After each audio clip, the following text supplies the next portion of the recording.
now, here are your hosts, Janet Hickox and Roger Wetzel.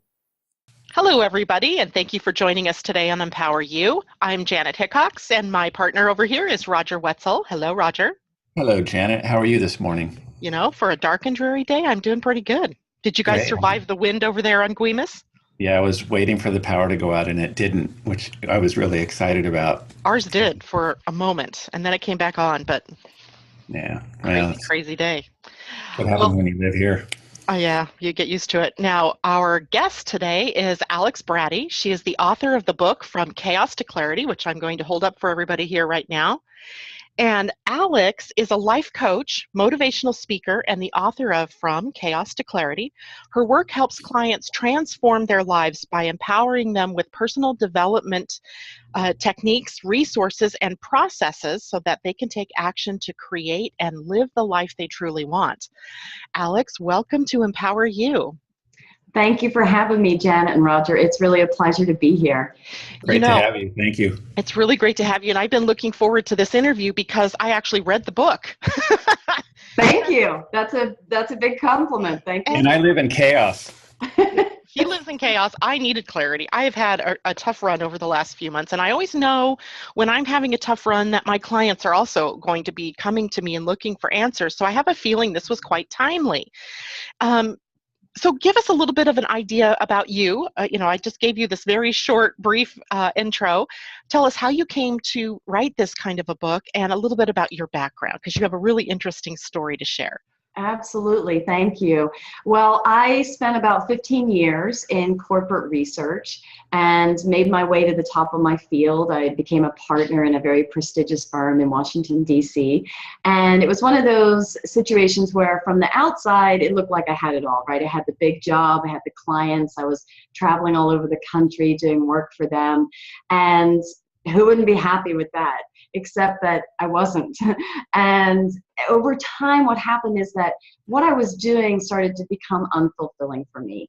It just wasn't providing the meaning that I was looking for. And I was spending so much of my life doing this. I was away from my family. And I really got to the point where I said, gee, you're spending so much time doing this.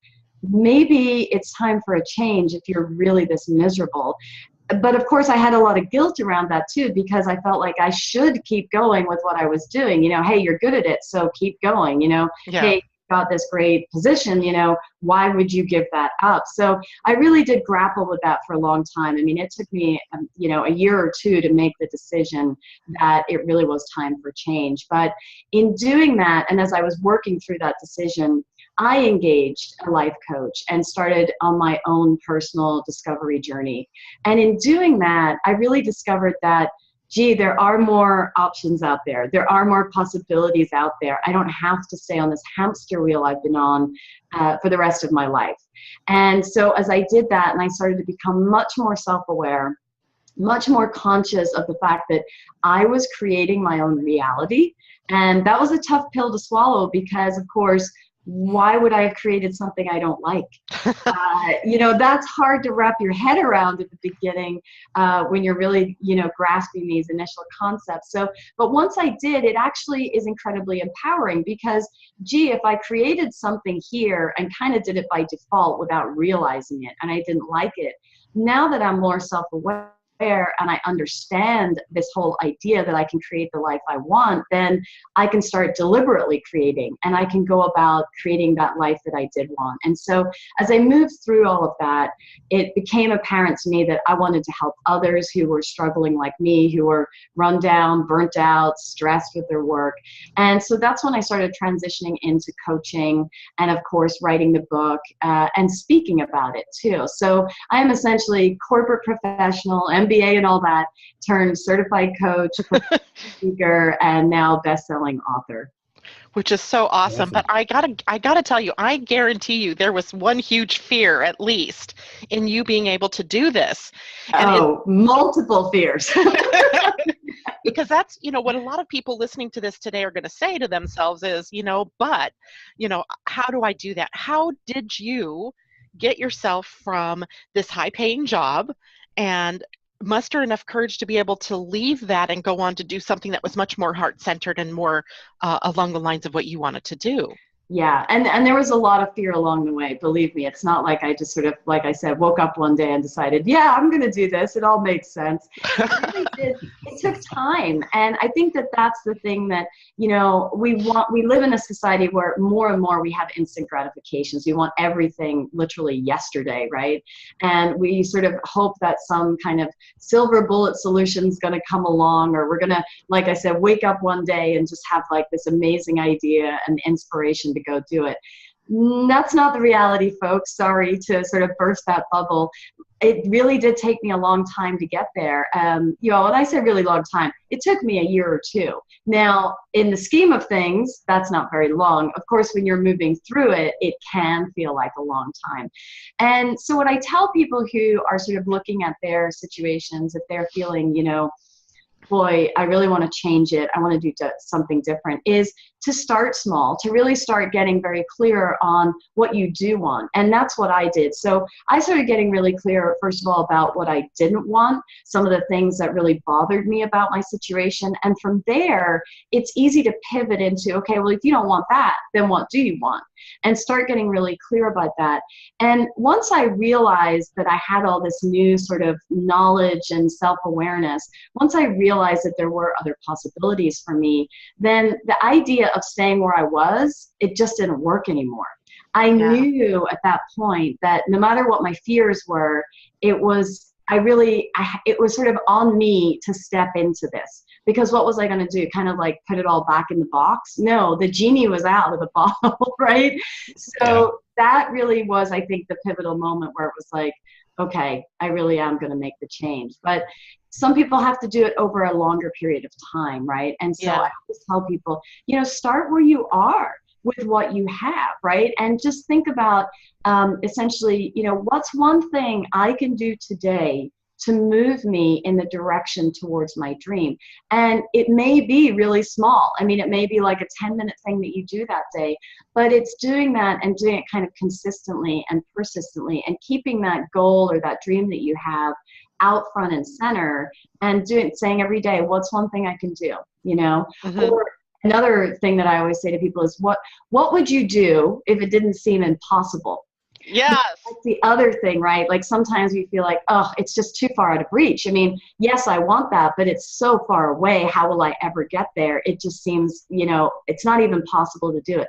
Well, what if it wasn't impossible? What's the one thing you would do? And then go do that.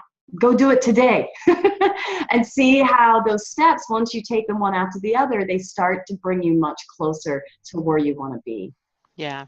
Now, I would imagine you had to deal with a lot of self-talk in the process too. I'm sure, as like anybody who starts out on a new trail, fears come up, or, you know, old patterns and beliefs and things like that.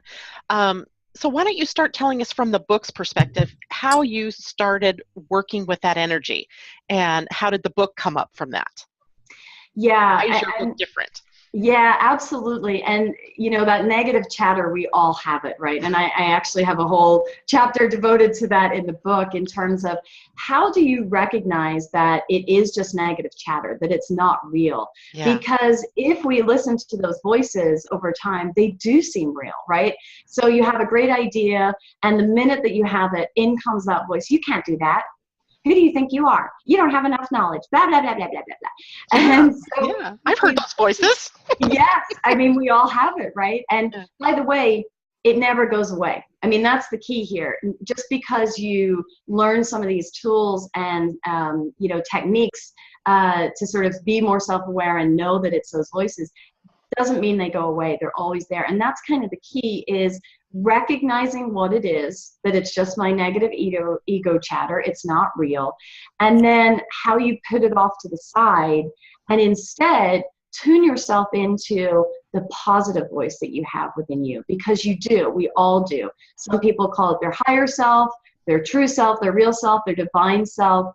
And how do you tune into that? Because that part of you, that has all the answers. All those questions you have rolling around in your head, like, what am I supposed to be doing? What's my calling? What's my purpose?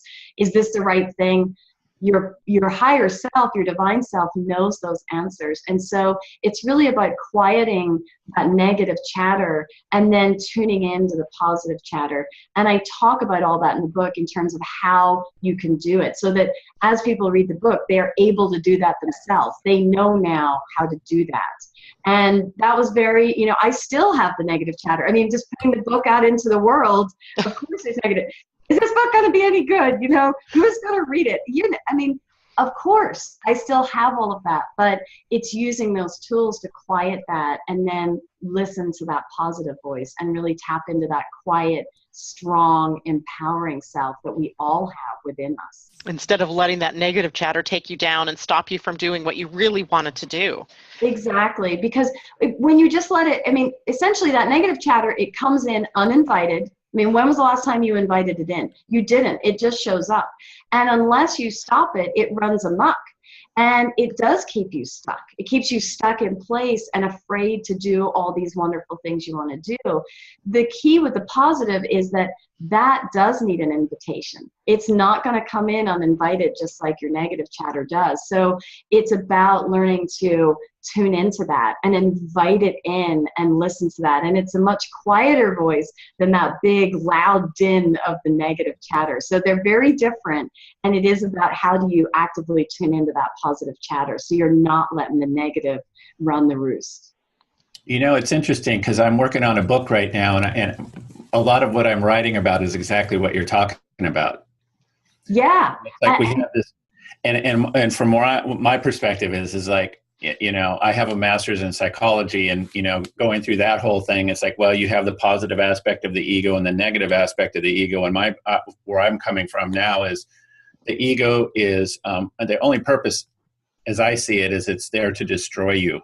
Because if you listen to that, if you just listen to that voice all of the time and have it in your head all of the time, you will just live your life wandering around at its whim. It's like you have this crazy person that's in your head, and it's like, how do you get from that to that, listening to that quiet voice? And so I'm going to ask you, how is your book different as far as like the self-help genre? How is your book different than most of the other books out there? Yeah, that is such a great question. Thank you, Roger, because of course there are, thousands, millions of self-help books. Like, why do we need another self-help book, people? There's already plenty out there.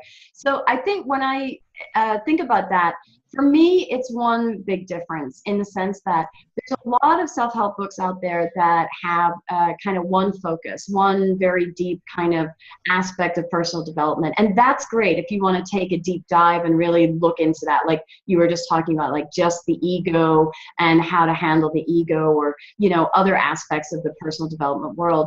But with my book, essentially, if you're not sure where to start, or you've never even sort of entered this personal development world, but you just kind of know that you need something because you are stuck, that's where my book is different, because it really is a soup to nuts guide. It's kind of a step-by-step process of how do you go all the way from being stuck to being unstuck, and giving you essentially a roadmap to do just that, with little exercises and tools and techniques along the way, so that you really can move yourself incrementally from that really stuck place and start to feel that empowerment and that freedom again, and that things are moving again in your life.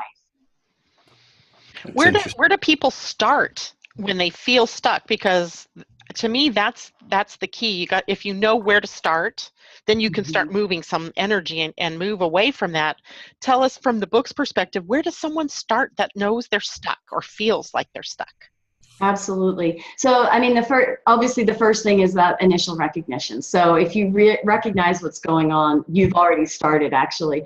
But then the next step really is sort of wrapping your head around that concept that I was talking about at the beginning of the show, which is you have the power to create your life. You are creating your life. So even if you don't like where it is right now, guess what? You created it. You created it through the choices that you've made, the decisions that you've made. And I know sometimes we feel like we don't have a choice, or we don't have an actual decision to make. We just kind of are going down this path. But that's really not true. You really do always have a choice. So it's becoming aware of that. And then I essentially tell people, three things, which is hit the pause button, because if we're going in a certain direction, we can't just immediately reverse it and go the other way. You've got to pause. You've got to slow down first before you can reverse direction, right? So hit the pause button and assess where you're at. Look at your situation for what it is. And this is the key, accept it. Even if you don't like it, accept it, because the more you hate on it, the more you don't like it, the more you're actually locking it into place. As you have that resistance, you're essentially creating more of the same. So just accept it for what it is, but know that you can change it. And then the second thing is start getting very clear on what you actually want. And for some people, that's a very difficult question. They actually can't answer it. Even though it's very simple, it's difficult to answer. If that's the case, start with what you don't want. Start making a big list, all the things that bother you, all the things that you don't like in your life. And from there, pivot off of those. Okay, if I don't want this, what do I want instead? And start making that list of what you do want. And that third thing is start paying attention to where you're focusing your thoughts and your energy, because what we focus on expands in our life. And if we're just focused on that list of what we don't want, we're going to create more of it. So start focusing on what you do want. Start getting really in tune with that, because as you put your energy there, as you put your thoughts there, those things will start to show up. And you can start to create that plan for, how do I actually get there? How do I actually create this in my life and move to this place that I want to be? That's great. Yeah. We're going to take a break right now. And when we come back, I want to talk about choices that we make and a famous movie that came out a few years ago. So we'll be right back.